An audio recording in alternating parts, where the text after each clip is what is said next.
p.m. to 9:50 p.m. on Channels TV. Inside the Niger Delta, the authentic voice of Nigeria's oil-rich region. Come see my Niger Delta back up.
Welcome to Sunday Politics, everyone. I am Terry Ikumi. Now, tonight we'll begin with politics in Edo State, especially the forthcoming local government elections scheduled for the 2nd of September.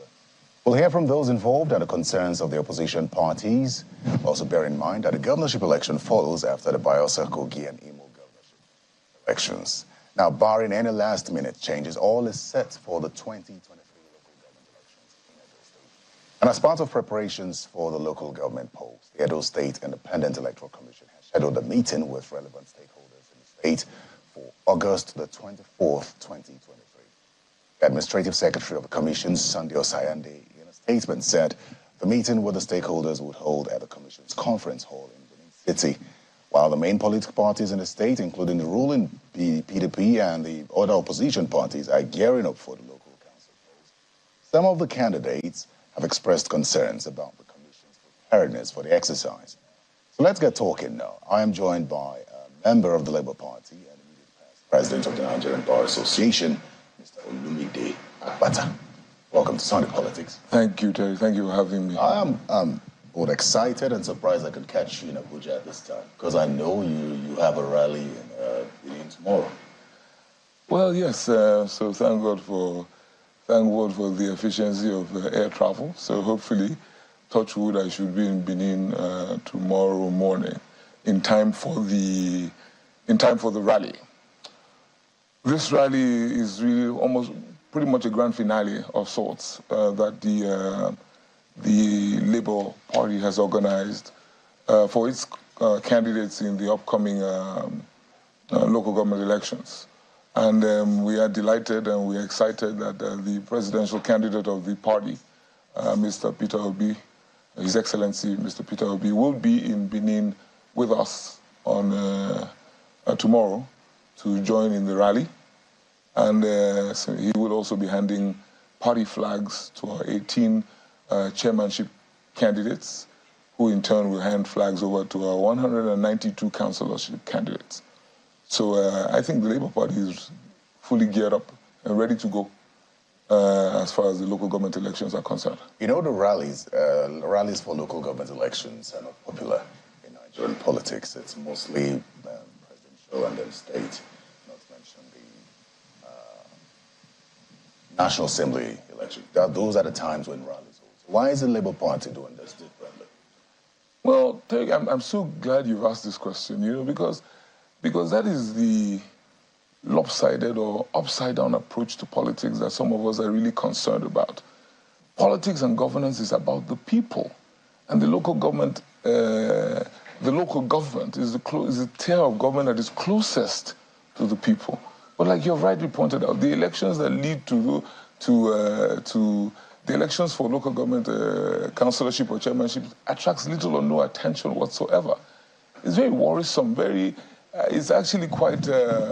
It's a bit of a paradox that the election that is most important, that is closest or the tier of government that's closest to the people attracts little or no fanfare as far as when it comes to the elections that lead into those offices. So, but you know, which one of the attracting or the endearing features of the Labour Party, is the fact that it is pro-people. The Labour Party is pro-people, and we are very keen to ensure that we get governance closest to as close to the people as possible, and which is why if others don't find the local government elections important, we definitely do, and we're throwing all we have at it. This is a stand-alone election. The elections taking place in Edo State, stand-alone elections. That's the only local government elections taking place all over the country, and we're giving it everything that we have. On the 2nd of September is actually the day of the elections, and we are definitely ready to go. It's important. I mean, education. A huge chunk of primary education is the responsibility of your local government areas. Healthcare, primary health centers are the responsibility of your local government areas. Even infrastructure, trunk zeros, or I think they're called, responsibility of your local government areas. These markets are the responsibility of your local government areas. These are issues that touch the one we call the common man. These are issues that have a direct bearing on his or her life. And so it's important that whoever is superintending that level of government, that we pay close attention to how he or she emerges. We will talk about the commitment of state government and the electoral umpire to ensuring a free and fair process. But while we talk about the Labour Party and its preparedness for this election, the question would have to be, how ready are you for this election? And it's mainly because some would say that the Labour Party can just go to sleep considering the fact that it won the presidential election in the state. And I understand, as you had mentioned, that the presidential candidate of your party will be there. Is this the level of preparedness that the Labour Party is showing, and you can confidently say that you would sweep that election, bearing in mind that it is really unlikely, considering the political terrain of Nigeria, for a ruling party not to sweep local government elections? I think one thing that the elections of the presidential elections taught us is that it's no longer business as usual.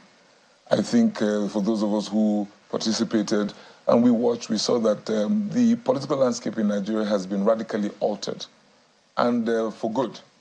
So how prepared are we? The Labour Party, I'm a member of the party, and I can speak to the issue of preparedness. The Labour Party is not resting on its laurels. So we're not just saying because we did well at the presidential polls, we will just sit down and expect that things would work themselves out. Absolutely not. We are fielding candidates for each of the 192 councillor slots. We are fielding candidates for each of the 18 chairmanship slots. We are pounding the streets, knocking door after door. We are enlightening the people, because one worrying feature of this election is that we find that there's almost zero voter enlightenment. We are really surprised that not much has been done to enlighten the people. So our job has been two-pronged. Firstly, alerting people to the fact that these elections are imminent, and then also selling our candidacy, selling our party to the people. So we are extremely geared up. We're pumped because we have done the needful, we have done the homework. Across the 3 senatorial zones of the state, we have gone door to door. So, yeah, maybe in the past it was almost given that the incumbent or the party in power would clear the polls in local government elections. But I urge you to pay close attention to the elections of 2nd of September. There will be many surprises. It is no longer business as usual. I think we're going to have upsets. We're going to have across the state, because the people can see, and people can actually they're discerning enough to understand. And it may have been the case if we had gone to bed and thrown our hands up in despair and say, as they say, them go write the result. But we're not accepting that. That is not going to happen this time around. But how united is the Labour Party, considering the leadership crisis that struck the party since the presidential election? I mean, I can speak to the Labour Party in Edo State. The Labour Party in Edo State is united. There will always be friction. There will always be issues in any family, in any organization. And as upstanding, should I say, citizens that we all are, we have left the matter to the courts to determine. One, we have gone to the next year of, I think the Court of Appeal has ruled on the matter, and I'm sure if the pugilists, let me call them, decide to go upstairs, I'm sure the courts will do the needful. That has not in any way taken anything away from the efficacy of the Labour Party in Edo State, and I dare say all over the country. And I mean, you need to come to Benin to see. We're on air. We're campaigning vigorously as the law permits, and so I personally have not seen any negative effect of the little bump in the road, which is what I like to call our internal little family quarrel. I haven't seen any negative effect on the efficacy of the party or our impact on the polls, on the upcoming polls. Are you worried about the level playing field or otherwise in Edo State? Is the ruling party playing fair with regards to the processes leading up to the election? Well, my focus is on the State Independent Electoral Commission. I really, in matters of this nature, I really ought not to be focusing on the state. No, but you know, the states, some states, we've seen elections where the ruling party wouldn't allow you to use certain facilities or hold events in certain areas. Is that non-existent in Edo State? Well, you know, I can only speak to my own experience, and I really do not know of any such incident. My worry is with regard to the State Independent Electoral Commission, because the expectation is that you know, elections are. It's not only when you hear of rigging or violence that an election has been marred. Where the processes leading up to the election are not kosher, are not up to scratch, there can be issues. So first and foremost, why not enough? Why no enlightenment, voter enlightenment? Don't they have the budget for that? Why are we not even, what are the guidelines? How are they going to conduct the elections? Are you using the BVAS or not? Why does it take the candidates themselves to have to go educate the people that there's an election coming up? We have at least 3 or 4 local TV stations in Edo State. Why are we not seeing advertorials and stuff telling us that the elections are upcoming? Why are we not seeing, you know, the normal, what you would normally see when an election is imminent, of how people can be, how you vote, where to thumbprint, and all of that stuff? It's really worrisome. And then, because what that does, it engenders, firstly, a lack of awareness, and then apathy, really, because the people, frankly, could not care less if nobody has really alerted them to the fact that there's an election that is imminent. That does a lot of damage to the process, you know what I mean? So I am worried, and for me, I am a lawyer. There's always what you call the presumption of regularity. I want to believe that the state has empowered the Independent Electoral Commission, as it should, and has left them to do what they need to do. I want to believe that budgetary provision has been made for their activities. I want to believe they are training their workers. You know, I really am careful about, you know, the stories we hear. You know, it's election season. All sorts of stories are bandied about. One has to be careful, but the feedback is really not good, you know, with regard to how the commission has fared so far, or how it has conducted itself so far. So I call on them for the time that is left to try and, as much as possible, gain some more ground and inspire more confidence amongst the people, the electorate, and the contestants. It doesn't seem like there's much time left. We're counting weeks now. But if you have all these concerns, I know that the commission has scheduled a meeting for the 24th of August. Before this time, have you had to engage with the commission to voice these concerns? Or what sort of engagement have you had with the commission leading to this? Well, I mean, the Labour Party in the Edo State, as far as I know, has continued to engage with the commission. The commission is led by the Honorable Justice Oyomire, retired, and they've continued to engage with the commission on different levels, for different matters. For example, quite a number of our councillorship candidates were unable to submit their forms, were not cleared. We had to engage with the commission regarding late submission and what the law says. We've also had to try to find out from the commission what method will be adopted in the voting, because we're quite clear on what the law says, and we've been trying to get feedback from them. I have a video I watched of the chair of the commission, who had mentioned that they will not be using the BVAS, who had also, in that video, I don't know what the event was where he was speaking at, but he's on video. He had also mentioned that as far as chairmanship candidates are concerned, when the elections are concluded, the votes for the chairmanship candidates will be taken to another location to be collated. One just gets a bit worried when you listen to stuff like that. But I'm not going to go by a video. I'd rather just go by guidelines that have been issued, speaking to specific issues, so that we can all be confident and comfortable that all will go well and all will be done properly. You know, I'm tempted to ask this. If you have all these concerns and you've not really had an engagement, the Labour Party has not, perhaps there's nothing clear. No, Terry, I've said that the party has engaged. Yeah, well, if it's not yielding, it's not yielding. So the question would have to be, what level of confidence do you have in the State Electoral Commission to conduct this election, considering that up till this moment, the method of voting is not clear? So we are confident enough to continue, not to stop, confident enough to continue to engage with the electorate while we keep an eye on developments at the Commission. There is, as you have mentioned, a stakeholders meeting coming up on the 24th of August, a couple of days away, where a lot of our concerns, if not allayed by that time, will be presented. We're grateful that that forum has been called. And then, of course, and you know, the courts remain there as our last resort in the event that our fears, our concerns are not allayed. But we are confident.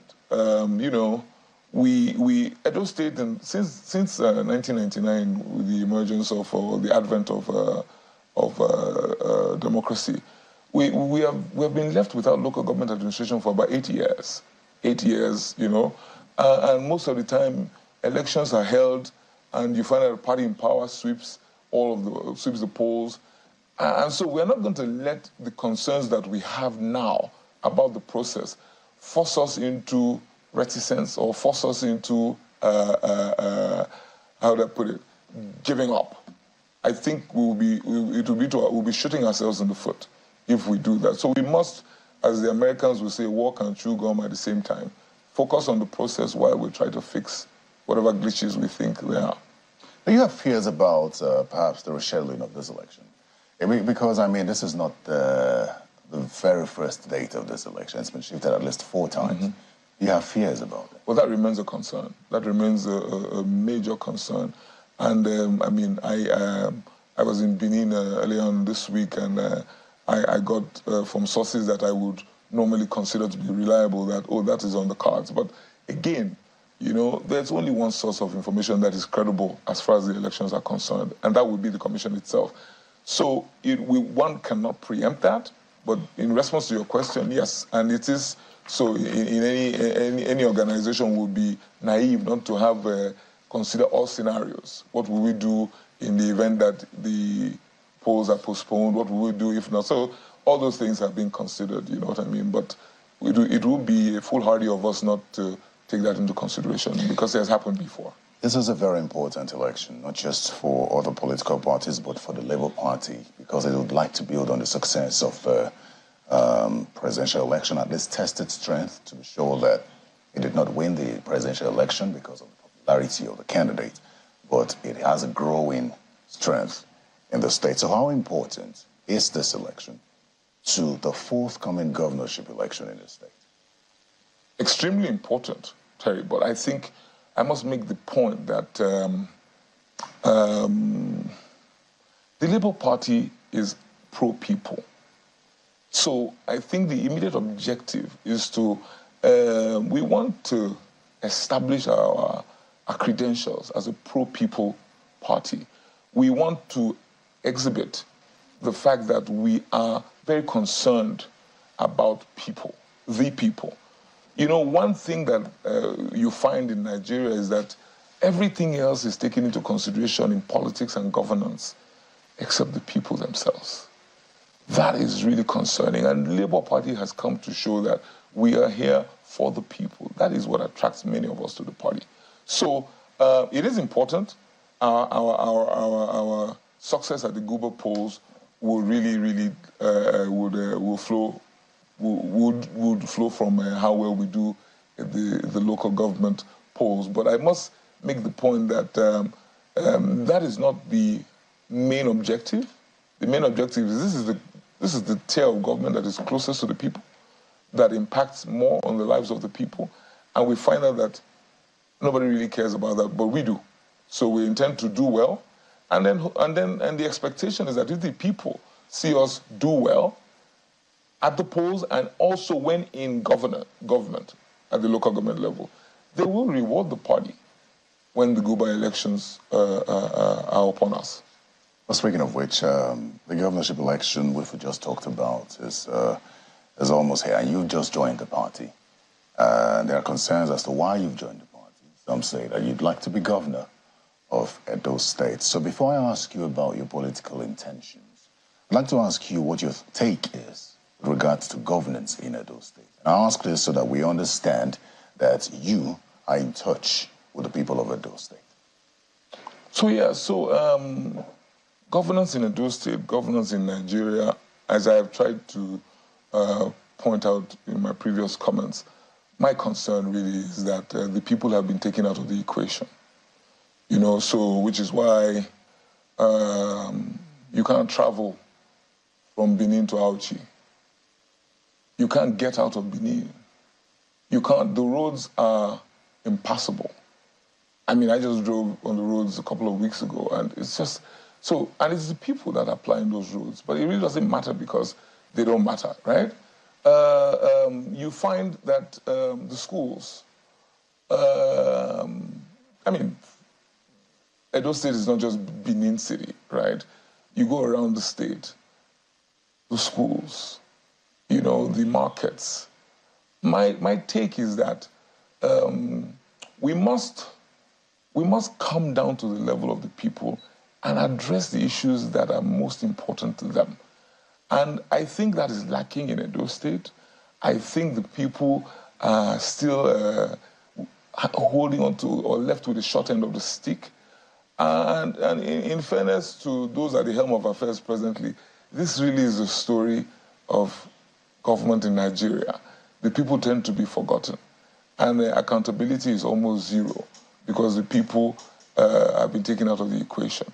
So Labour Party, I think, which is what I think endears the party to the people, which is why you see that fervor and that fervent, almost hero-like adulation for the candidates of the Labour Party, is because the people get it. They sense that for once you have a group of people who are interested in what they, the people, want. So for me, we're pro-people, and that must be the objective. That must be the compelling.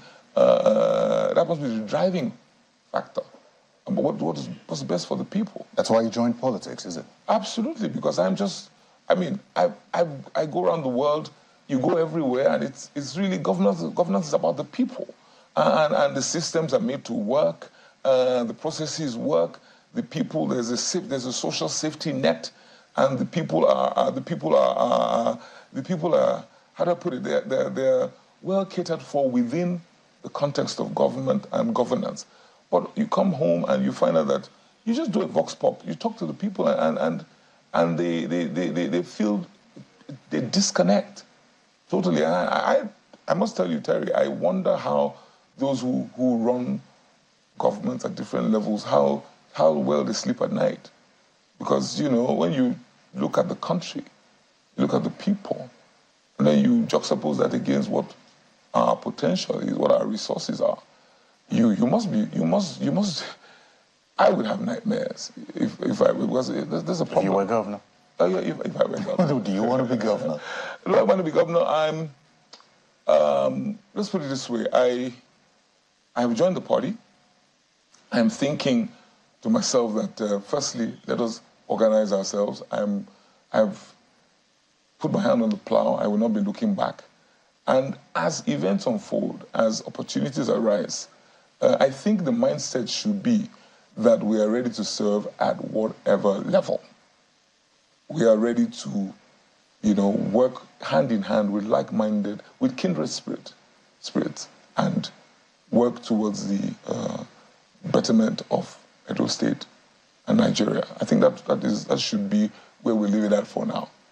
If you become governor, you'd be coming at a time when there's so much distrust between the people and the government, especially quite recently, just a couple of days ago, when the president announced the 5 billion, NEC announced 5 billion naira palliatives for each governor. And the people said, no, you can't entrust that to the hands of governors. And the reason is they've shown that they cannot manage, or they will politicize this whole process and it will not get to us. Is that a concern for you? And how can that level of distrust be addressed? I mean, can you blame the people? I can't. I mean, of course they will not trust. They have been serially disappointed by governments. So, like everybody else, I think anybody who aspires to political office must first understand that you have to eat humble pie. You have to go back to the people, and trust is earned, right? So you have to go and earn their trust. You have to demonstrate to them that indeed you mean what you say what you mean. When you say good morning, it is actually morning, and for me, it's as simple as that. If you have not given anybody, or you've not given the people reason to trust you, they will not trust you. But I mean, it's tough for those who will eventually come into office, in the years to come, because there is a trust deficit that they need to bridge. They need to deal with that first, so to get the people to believe again, to say that indeed, okay, maybe we can try this guy out. Maybe you have to hit the ground running. You have to demonstrate that your word is your bond. You can't be trusted. Absolutely. Mr. Olumide Akpata, I'd like to thank you for your time. I'd like to thank you especially because you almost didn't make it, but you had to. So thank you very much. Thank you for having me. And we would speak with you again when there's an official declaration of your intention for maybe governor. Who knows? Who knows? God's sparing all our lives. Absolutely. Thank you very much for your time. Thank you. We will continue the conversation from our studios in Benin City. We have a chairmanship candidate for Unwode local government area of Edo State on the platform of the APC, Barrister Hope Iyare. Good evening, Barrister Iyare. Good evening, Mr. Terry. Can you hear me? Good evening, Barrister Iyare. Good evening, Mr. Terry. I can hear you loud and clear. Absolutely. So thank you very much for joining us. I think it's interesting that I'll be referring to you. You're a member of the APC, and I'll be referring to you as opposition, considering that your state was once an APC state under the same leadership of Governor Gordon Obaseki and Deputy Governor Philip Shiaibu. How does it feel to be running as opposition in Edo State? Well, first of all, let me thank you for this opportunity to be on this program. Yes, we are opposition in Edo State today, but however, we believe that the time my party, our party, was the governing party in this state, the people of Edo State will attest to it that they have more of dividends of democracy, even under the present governor and the deputy governor. So, being in opposition has also given us some lessons that will aid us in the complete takeover of our position as the ruling government in Edo State come 2024, sir. Okay. Do you have any concerns? I just finished speaking with Mr. Olumide Akpata. I'm sure you follow the conversation. And his concerns are towards the conduct of the elections. And he's raised concerns about the state electoral, independent electoral commission. Do you have any concerns ahead of the local government elections?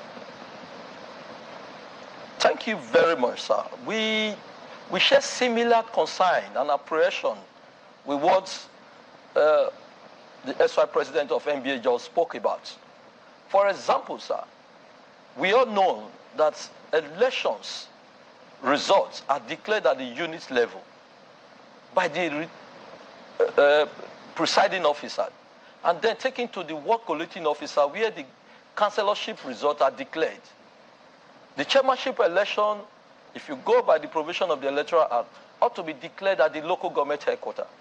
As we speak, to this moment, the ESEC have not told us the mode and where the elections will be declared. It's our fear and it's our apprehension. Secondly, sir, by the guideline produced and by 1st of August, ESEC was supposed to have published the final list of validated candidates. Today is 20th of August. No final list. We are in the field campaigning. We don't know those we are running an election with.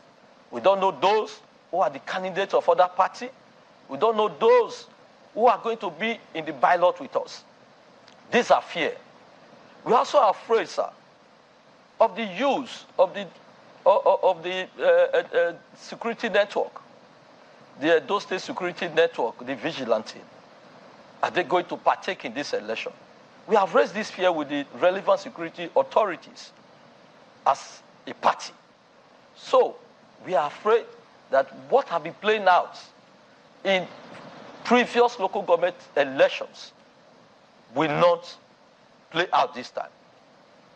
That is our fear, and by the grace of God, on the 24th, our party will raise it before the ESEC, and from their response, we would know if there's going to be a change or it's still going to be the same old song in respect of local government election in Nigeria and in Edo State. What sort of meetings have you had? I know you're looking forward to 24th, but how available has the state's electoral committee chairman been for you to at least voice your concerns? I think before the election was postponed, we are aware our party, state's hierarchy have written about their fears and apprehension. There have also been constant consultation with ESEC about having free, fair, and credible election. The winner is not the most important thing in this contest. It is the procedure, the free, fair, and credible election that every Nigerian is yearning for. And that is where the All Progressive Congress stands for. We want free, fair, credible election. And we are taking into consideration the credibility of the present chairman, retired Justice Oyemire, and by the grace of God, we believe he will keep his integrity intact, and members of the ESEC will keep their integrity intact by doing the right and proper thing. Does it appear to you as though there would be a level playing field for everyone, considering the fact that the state government, this election is at the behest of the state government? Are you satisfied with the activities of the state government in the build-up to this election? What? I am not an Hebrew prophet. I cannot say what is happening behind the scene. But from what we are saying in the open, we have the belief that we might be having a free, fair election if the state government give the ESEC free hand to conduct the election as it ought to be. I have watched the ESEC chairman and his member touring the 18 local governments. And for us too, we are also seeing the governor of this state moving from local government to local government campaigning, which to us is a sign that maybe the election will be free, fair, and credible. And if it happens like that, it will be to the good name of the governor of Edo State. History will judge him fair. History will judge him right. But if the contrary is observed, history will also judge him accordingly, sir. Very well, then we'll take a break now. When we come back, we will continue the conversation with Barrister Iyare. Well, just in, the president has approved the redeployment of Engineer Abubakar Momo from the Ministry of Youth to the Federal Ministry of Niger Delta Development. The Federal Ministry of Youth is to be reassigned to a minister designate. The ministers designate allocated to the Federal Ministries of Transportation, Interior, Marine and Blue Economy have been reshuffled. We'll give you the details when we come back from this break.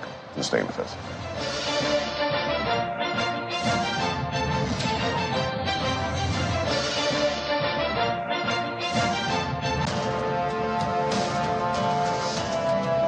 At Philomath University, Abuja, we achieved giant strides, impacted lives, strengthened partnerships, and delivered world-class education to our students.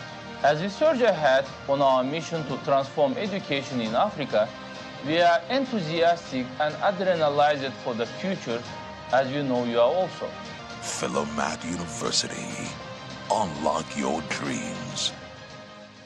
The National Institute for Legislative and Democratic Studies proudly presents the International Women Conference themed Women Representation in Governance in Nigeria, Issues, Challenges, and Way Forward, a platform for diverse stakeholders to come together and discuss the critical issues surrounding women participation in governance. Special guests expected at the conference include President of the Senate, Distinguished Senator Godswill Akpabio, CON, Speaker, House of Representatives, Right Honorable Tajuddin Abbas, PhD, First Lady of the Federal Republic of Nigeria, Distinguished Senator Oluremi Tinubu, CON, Keynote Speaker, President, African Women's Development Fund, and former First Lady of Edo State, Mrs. Bisi Fayemi.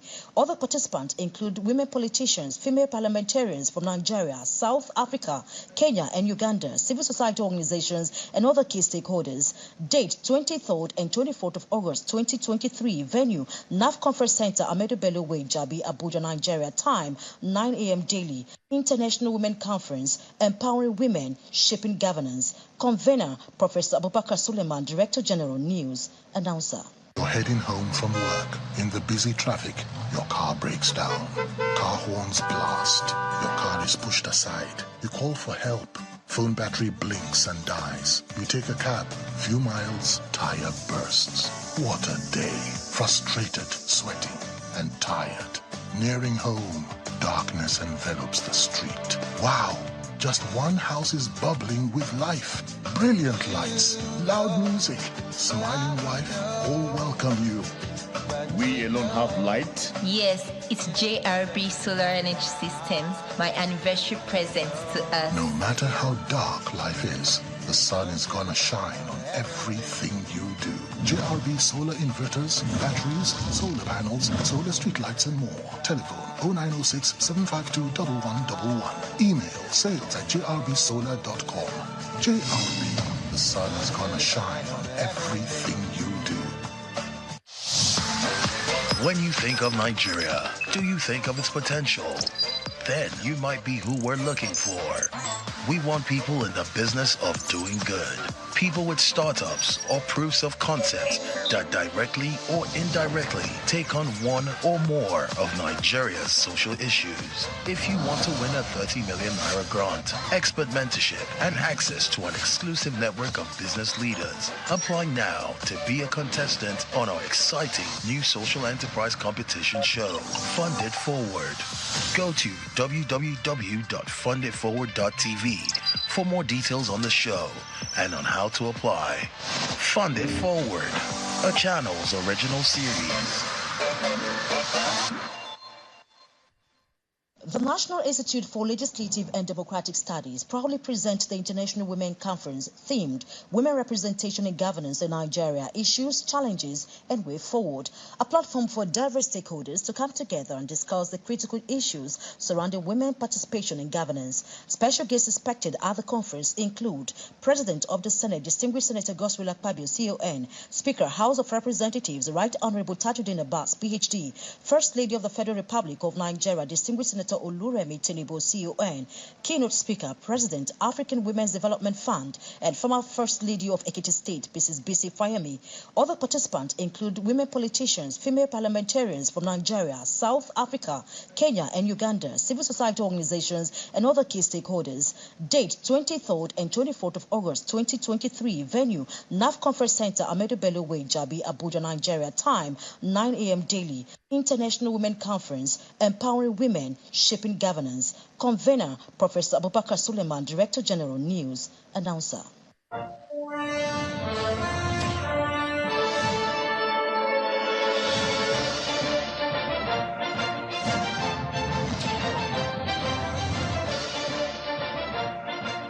Well, welcome back to Sunday Politics here. Back to the breaking news earlier. President Bola Tinubu has announced new minister designates. He's approved the redeployment of Engineer Abubakar Momo from the Federal Ministry of Youth to the Federal Ministry of Niger Delta Development. The Federal Ministry of Youth is to be reassigned to another minister designate soon. The ministers designate are located to the Federal Ministries of Transportation, Interior, and Marine and Blue Economy have been reshuffled. His Excellency Adegboyega Oyetola is redeployed as the Honorable Minister of Marine and Blue Economy. Honorable Bumitunji Ojo is redeployed as Honorable Minister of Interior. Honorable Saidu Al-Khali is redeployed as the Honorable Minister of Transportation. Furthermore, both Ministers of State in the oil and gas sector are now domiciled in the Federal Ministry of Petroleum Resources. Senator Heineken Lokpobri is the Honorable Minister of State, Oil, Petroleum Resources. Honorable Okperipe Ekpo is the Honorable Minister of State, Gas, Petroleum Resources.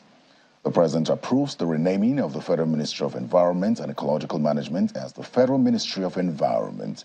And it goes further to say that all aforementioned changes take immediate effect by the directive of the President. That's according to a statement by the Special Advisor on Media and Publicity, who is also the spokesperson of the President, Mr. Ajuri Ngelale. Now let's return to the conversation with Barrister Hope Iyare. He's the chairmanship candidate for Unwade local government area of Edo State on the platform of the APC. Thank you very much for staying with us, Barrister Iyare. Thank you, Mr. Terry. Yeah, let me ask you a question now with regard to your intention or your ambition to be governor, to be chairman of Unwade local government area of Edo State. How has governance been in your local government area since under the Obaseki and Shaibu administration? Well, my local government area, as you know, is a rural area. And I would say without mincing words that the dividends of democracy have not been fed by my people as expected. The roads, the schools, like the former NBA president said, the schools too. Benin City is not only Edo State. Come to a hall, the local government headquarters. You would not believe that that is a local government headquarters. We are still hoping and praying that our people of Uwuonde will have the needed dividend of democracy from this present administration. Let me ask you this question just as a wrap up this conversation. Considering the cost of living in the country right now under the APC, on which platform you're trying to be chairman, do you think that the people of Edo State, your local government, or perhaps Edo State in general, because it's a local government election, do you think that the people of Edo State will vote for the APC at any level? Mr. Terry, elections in Nigeria have come to the stage where the voters and the electorate look at the personality that is on the ballot box.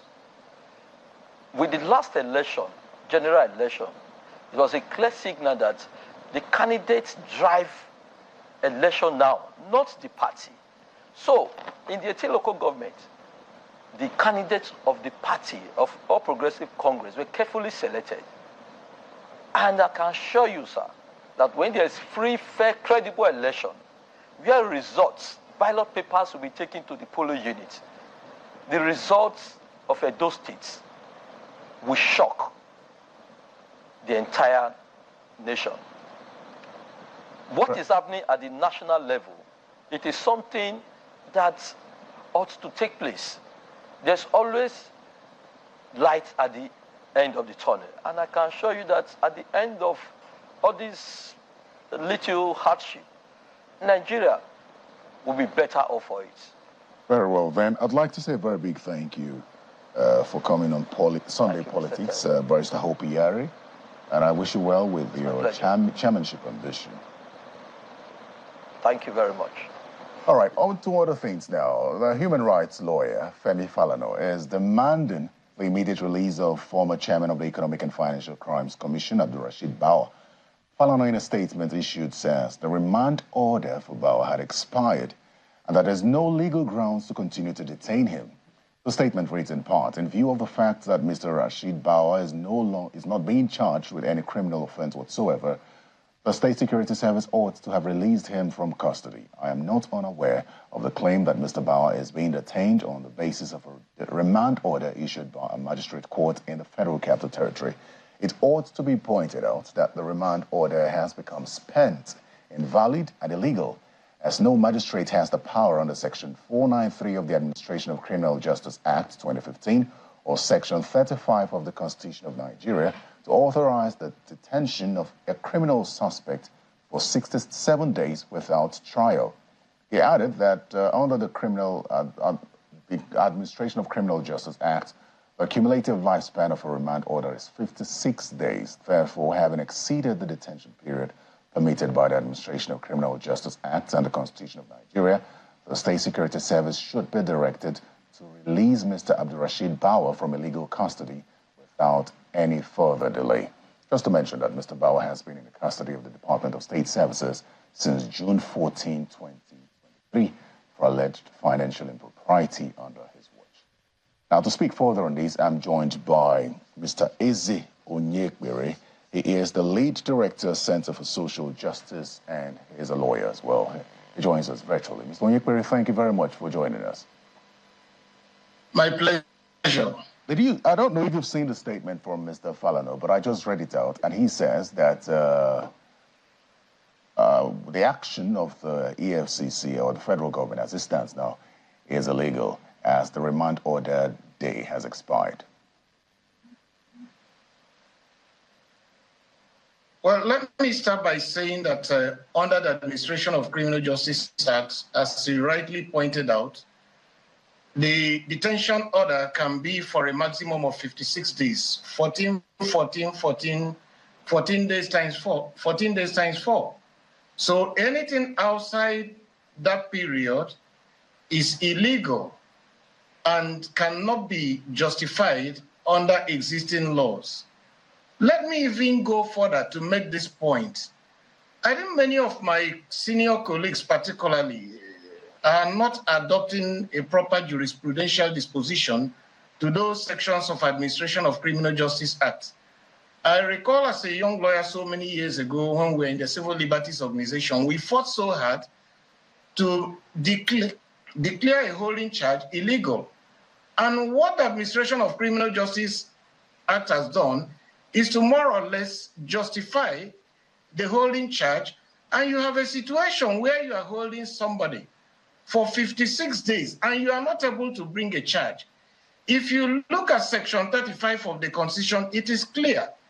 It says you should be able to charge somebody, bring him before a proper court within 48 hours.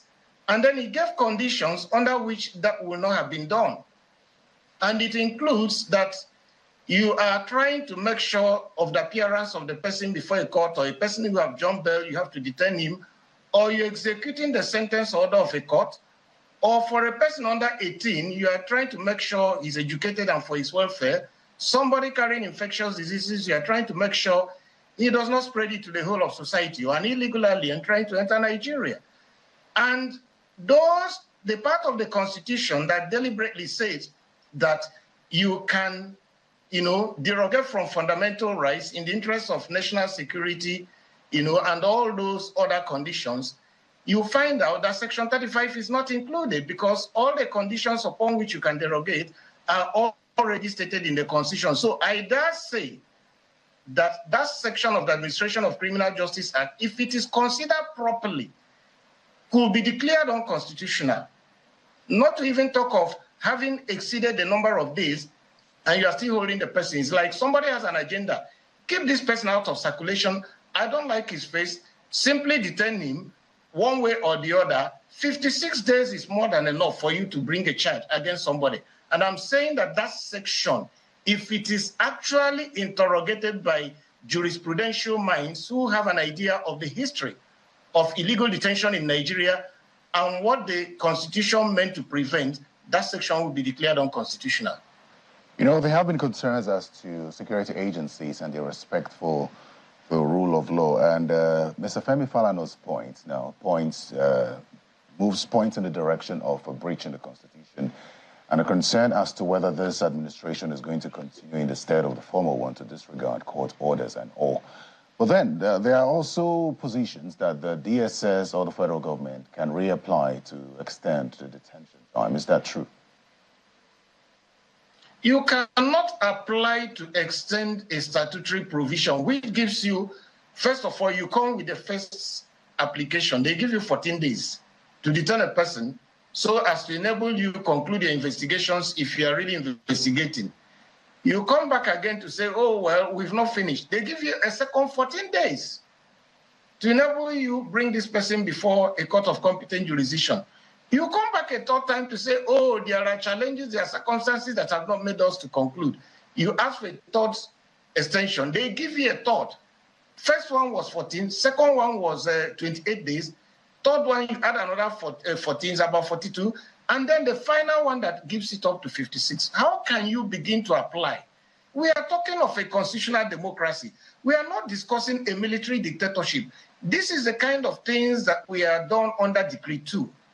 State security detention of persons, decree.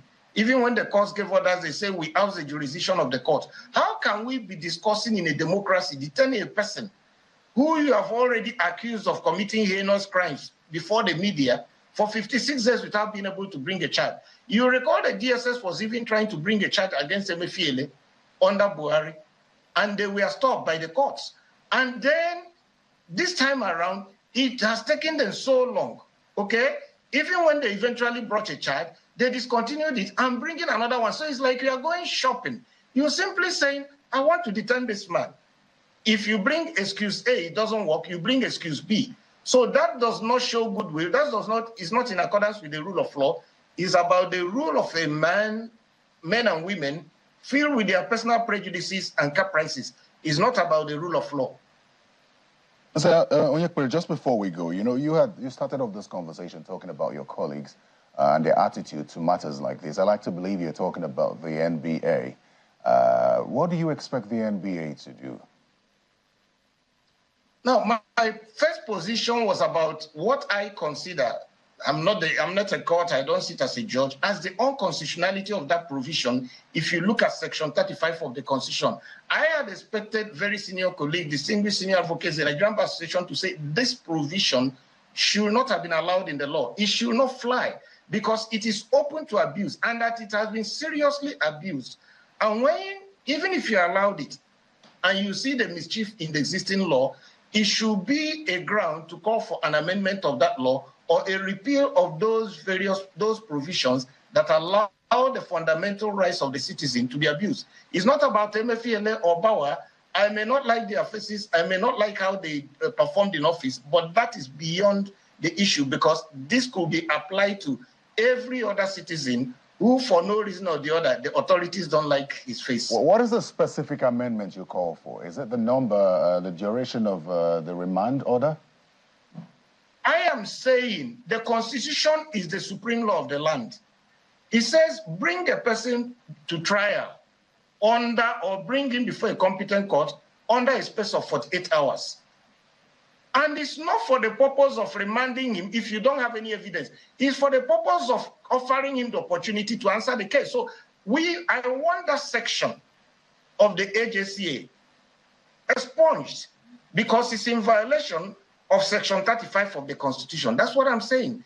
I want people to be able to read that section, lawyers, jurists, journalists, and compare and contrast. Once you come to the point that one is contradicting the other, which means that one cannot stand, and the contradiction is coming from the Administration of Criminal Justice Act, it doesn't make sense to me because I was part of the people who were saying, don't allow holding charges to continue. And we got various judgments and decisions from the High Court and from the Superior Court to say holding charge is illegal, unconstitutional. And today we reintroduce holding charge through the back door, and it is being abused. Very well, then. I'd like to thank you very much, Mr. Eze Onyekpere, Lead Director, Center for Social Justice, for your time on Sunday Politics. Thank you. Now, for those who don't understand, Mr. Onyekpere wants the ACJA, that's the Administration of Criminal Justice Act, to be amended. that instead of 56 days, it should be expunged completely so that suspects are brought to court within 48, charged to court within 48 hours, which he says is a constitutional provision, and it isn't, but the ACTA is actually in violation of that act. And that's it on Sunday Politics today. But just before we go, a quick look at the breaking news scrolling right now that the president has approved the redeployment of Engineer Abubakar Momo from the Federal Ministry of Youth to the Federal Ministry of Niger Delta Development. The Federal Ministry of Youth is to be reassigned to a minister-designate soon. The ministers-designate allocated to the Federal Ministries of Transportation, Interior, Marine and Blue Economy have been reshuffled. His Excellency Adegboyega Oyetola is redeployed as the Honorable Minister of Marine and Blue Economy. Honorable Obumi Tunji Ojo is redeployed as the Honorable Minister of Interior. Honorable Saidu Al-Khali is redeployed as the Honorable Minister of Transportation. Furthermore, both Ministers of State and the Oil and Gas sector are now domiciled on the Federal Ministry of Petroleum Resources.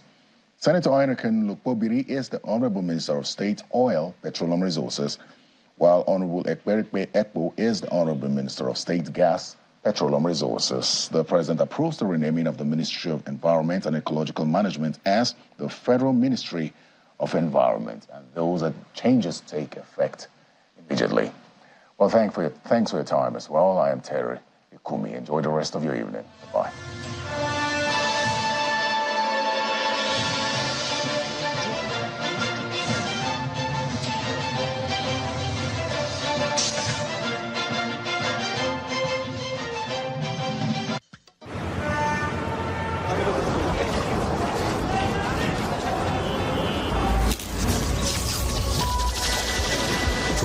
Beginnings to the extraordinary. We've witnessed incredible bonds, the rise of legends in the most challenging of times, and the most unforgettable moments that kept us at the edge of our seat. Everything up till now was just the beginning. Legends go head-to-head as timelines have collapsed for the ultimate showdown. Welcome to Big Brother Niger All-Stars. Starts 23rd July. Headline sponsor, Money Point. Daddy, the cough is still disturbing me badly. You are coughing. You are coughing. You people will not kill me with cough in this house. Let me call your mother. Hello, honey. Don't honey me anything. You better remain in the village. You forgot that you left children at home. All the children have been coughing. I've given them the drugs I know. Nothing is working. I'm tired. And you know I'm not a doctor. I don't know what Honey, calm down. Why not give them Neofilin cough syrup? Neofilin cough syrup is a cough linctus that puts an end to cough, cold, and catarrh. It's very fast in action. It has been tested and trusted for adults and children. Okay, let me try. Did you say Neofilin? Yes, Neofilin cough syrup. Daddy, good morning. Daddy, I'm no more coughing. Wow, so fast. Neofilin has done it.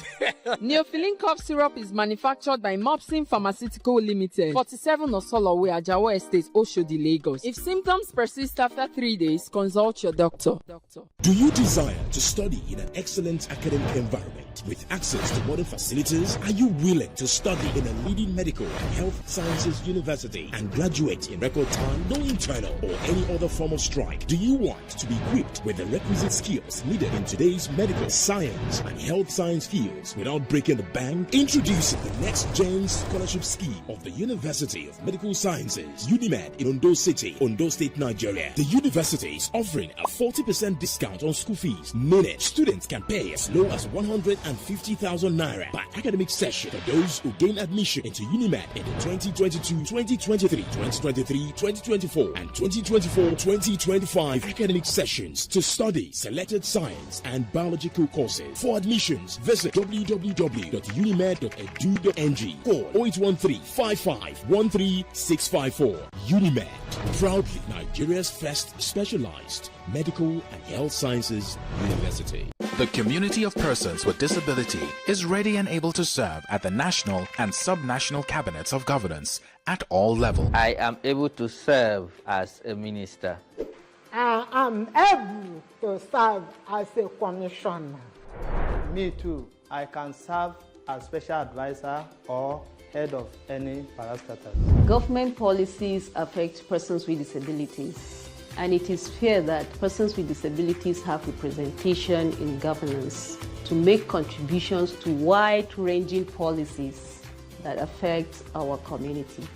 We appeal to our political leaders to appoint persons with disability as minister, commissioners, and heads of parastatals. Able to Serve is brought to you by TAF Africa and funded by the MacArthur Foundation. For more information on the activities of TAF Africa, follow us on our social media handles. Visit our website on tafafrica.co. TAF Africa, Disability Inclusion Champion. Where's your paradise? London, Doha, Singapore, Miami, Zanzibar? This summer, Wakanao has got you covered. Lock down unbeatable travel deals with only 10% down payment and pay small in convenient installments. Book now on wakanao.com. Download the Wakanao app for even cheaper deals. Come on, take a break. Escape to paradise. Wakanao. Let's go.